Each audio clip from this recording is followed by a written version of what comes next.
Awaon Park. Wow, park. Sarap naman dito.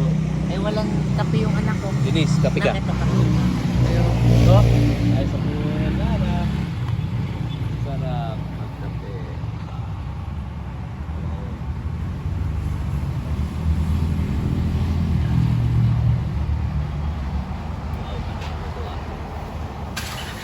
Pwede rito oh. Pwede po dalhin yung mga aso dito. Pet friendly po dito. Yun yun yung mga kaaway nila. Pwede mag